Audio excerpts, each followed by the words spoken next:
Greetings all, why not stay? This is the Art Array. So I'm still working on the intro. Any feedback is welcome. I am your host, Nathan Crockett, author of My Soul Burned, aka the greatest story that has ever been written, according to my mom. Today's special guest is Angela Harrington. Angela, go ahead and tell us a little bit about your story. Yes, well, thank you for having me a guest. My book is called Shattering Glass. It's a story about how one moment can change everything and how people can find strength in the aftermath of tragedy. So it takes place with the main character, Sherry Assel, who's 16 years old. Tragically, her mother passed in a car accident. As you read the book, you find out her father was driving, and when he was driving, the mother died during the car accident. But Sherry also kind of feels guilty because as you read, you find out that the father had been drinking some, and Sherry felt like she should have done something, even though she was just a child at the time. Oh, okay. And the father, he feels really guilty about it, that he survived, his wife didn't. He becomes an alcoholic, and he takes his guilt and his shame out on his daughter, Sherry. So he abuses her. And then you find out he dates this lady named Mildred. She's a very kind lady that kind of mothers Sherry, takes her, becomes a mother figure for Sherry. And Sherry also meets a boy named Elijah in school who also faced tragedy. His father had died in front of him. So him and Sherry share that connection of tragedy and grief. Mhm. Elijah ends up leaving with his mother, and then Sherry is left once again feeling alone. And then one night, Sherry's father brutally attacks her, but Mildred steps in, saves Sherry, and takes her in, lets her move in with her, and they develop a close relationship. So eventually Sherry ends up leaving her small town and moves to Halifax, where she rebuilds her life and learns to love again. So ultimately, it's about finding hope in broken places, even when everything seems shattered, that there's still a way to put the pieces back together. Okay. And then, did you go through traditional publishing or are you self-published? I went through self-publishing, Mhm. and for me, the process, I had to do a lot of research first, Mhm. find out what the best option was for me. I learned that traditional publishing can take up to 2 years, and you kind of give up some control Yeah. when you go through a publishing house. And I wanted to be able to keep control of my book. So when I went on some Facebook groups and did some Google research, I found a lot of people were recommending Amazon as a self-publisher. So I went through that, and I'm still trying to figure out how overall Amazon works. And through these Facebook groups, I'll find out new things, new ways to how Amazon can help me, and how can the tools I can use Mhm. through Amazon to promote my book and edit my book and design it and stuff. So the Facebook groups have been really great with those answers. And recently, this past weekend, I went to a book fair where I made some connections. Oh, nice. So I've been able to find someone who designs book covers. So now making those connections, and finding some bookstores and stuff, making connections where I can put my book in. So really, through a lot of research and a lot of networking, I'm starting to figure things out better as a self-publisher. Well, that's great. Yeah. It's like it's kind of a plus and a downside because I know you're saying there's so many options on Amazon. I know looking through it, it's kind of great that you have all these options, but it also makes it so hard because you're like, well, which one do I pick? What does that mean? What does that mean? And things like that. So that's actually something I struggle with a lot, and I think a lot of other people do as well.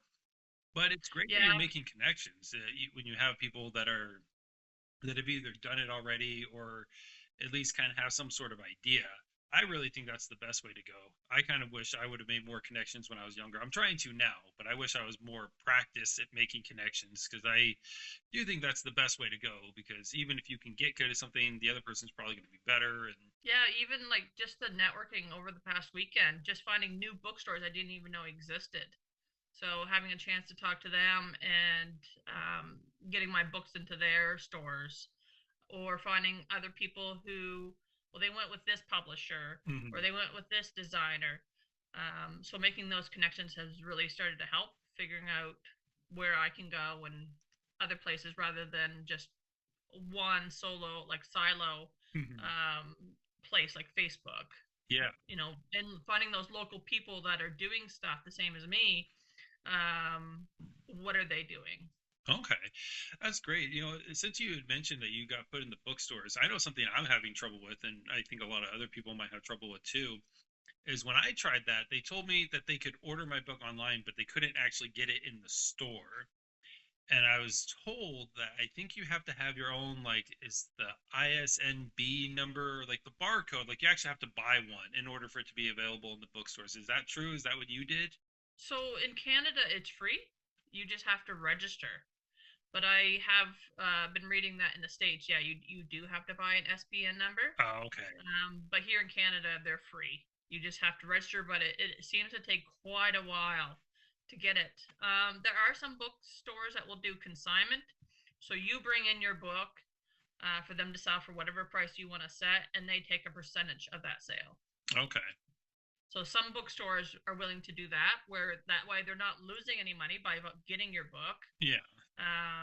And then you just whatever percentage they want, you let them have that percentage so you can have a spot on their shelf.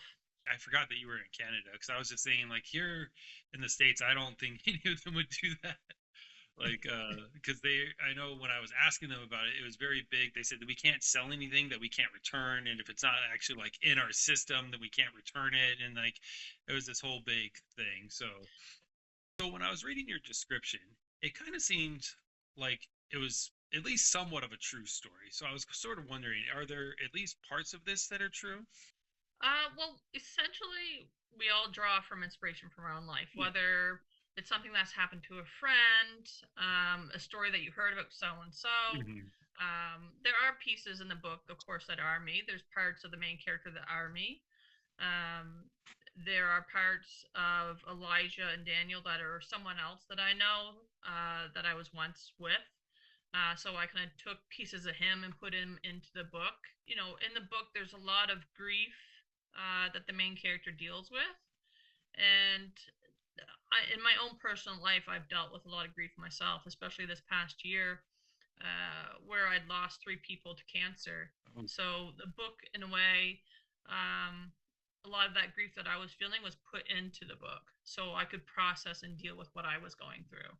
Okay. So yeah, maybe not necessarily true events, but real emotion. And that, like I said, Yes. that does come through, like even in your description too. So that's really great. Obviously it is fun to escape to stories that are fantasy and feel like fantasy, but it's also really good to encounter a story that just feels real, even if it's not.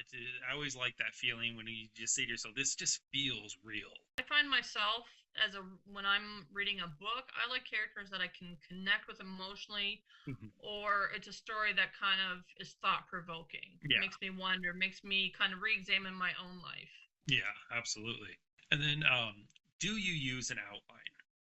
No, I didn't use a line. I came up with basically having an idea of this young character, where she kind of starts in life, where the beginning of the book goes, that she's very meek, kind of afraid of life because of what she's gone through already. Okay.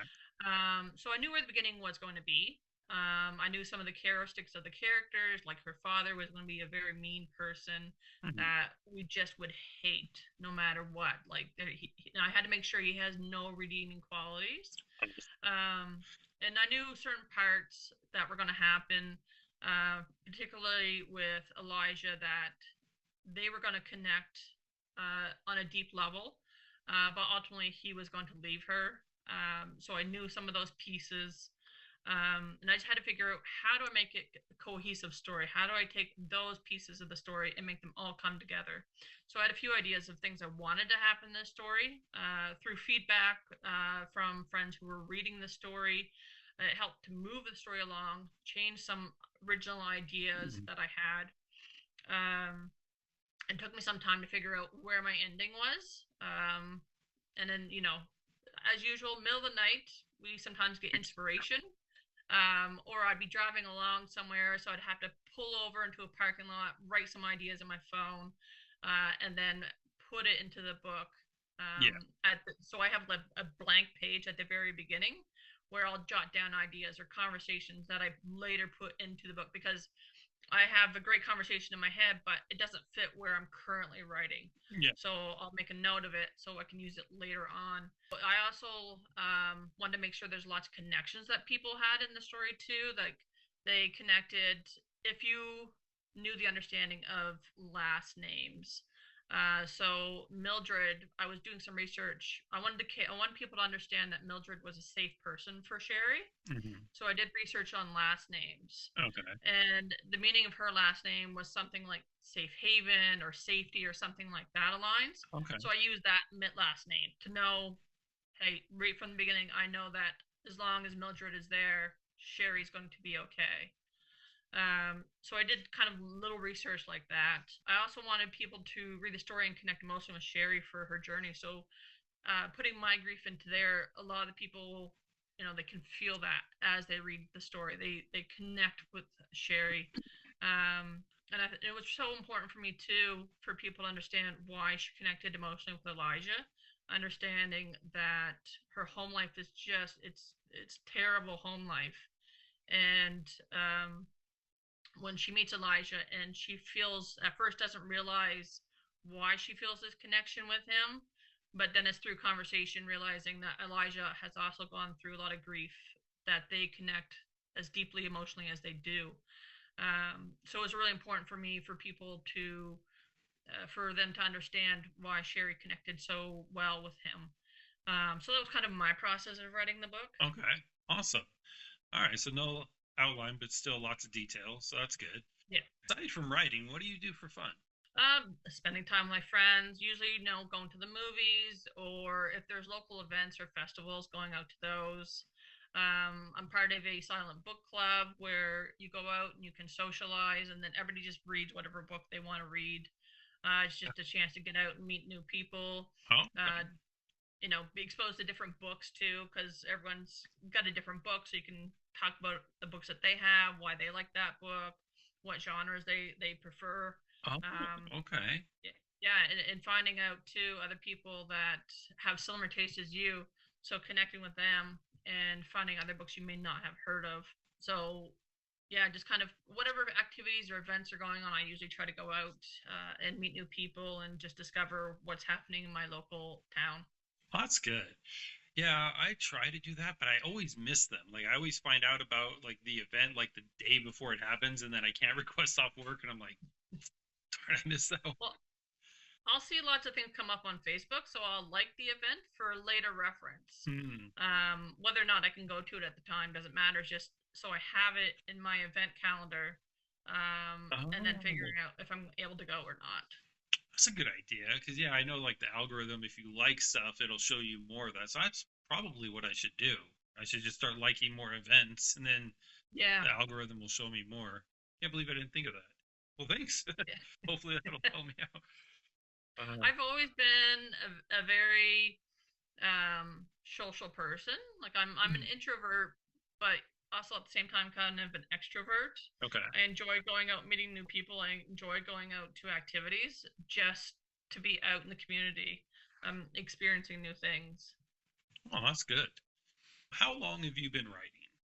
I've been running for a very long time, but it wasn't in high school that I actually started feeling really inspired to write for myself. Mhm. Reading books that engaged my mind and sparked my curiosity. So they kind of got me to start exploring the idea of writing.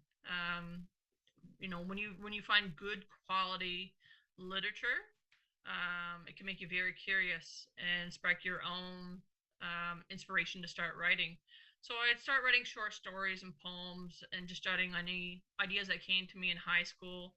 And I had, my English teacher in grade 12 commented that she much enjoyed a lot of the things I had written. Mm. Um, but in university, you get caught up in your papers, your assignments, so you don't really have the free time. And I feel like university, because you're so inundated with all the reading you have to do and all the Mhm. assignments you have to do for there, you're not as inspired. So I didn't really have a lot of time to write either. But in the last few years, journaling, creating content for students. So I teach adults.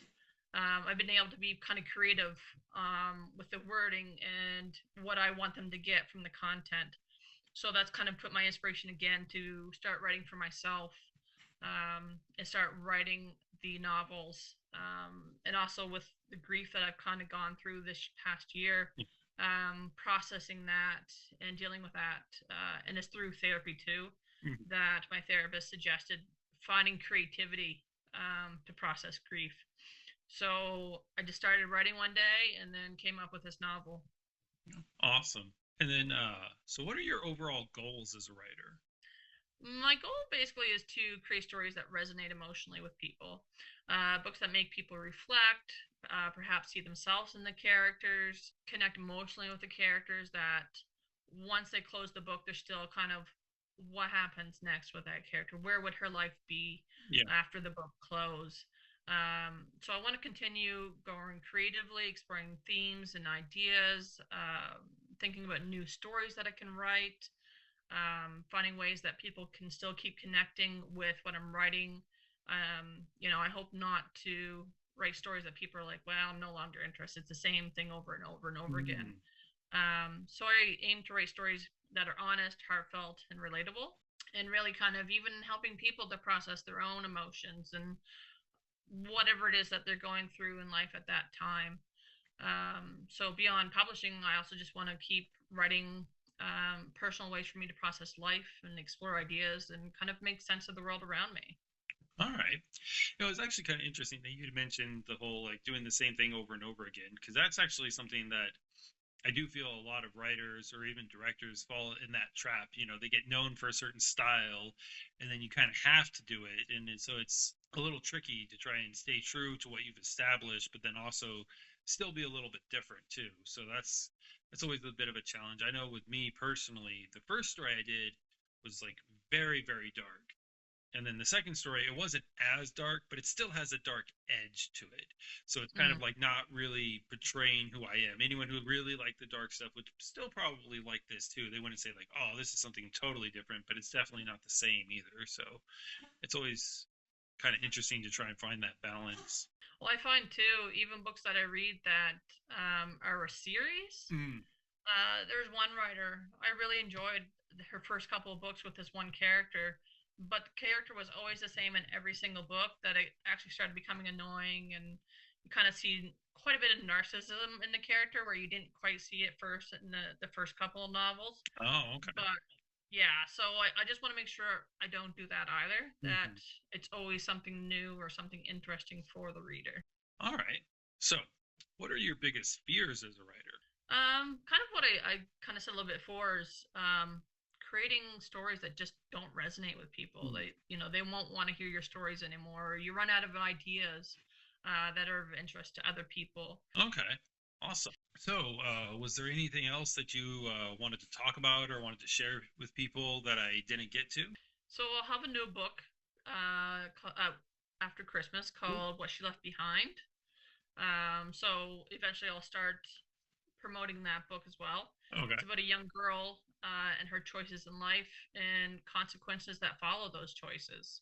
And ultimately, sometimes our grief is too much that we end up shutting people out and running away to forget about what we've done in life and the consequences of our choices. In the new book, it won't be ready till after Christmas, but I have one more round of editing to go with it. Okay. Um, and then kind of the design of the cover and all those pieces. Okay. Fantastic. So yeah, I'll definitely So I hope everyone enjoyed that. Sorry it did end a little abruptly. If you want to check out Angela's book, Shattering Glass, please follow the specific link below because there are several books on Amazon with the exact same title. So just follow the link and it'll bring you to her book specifically.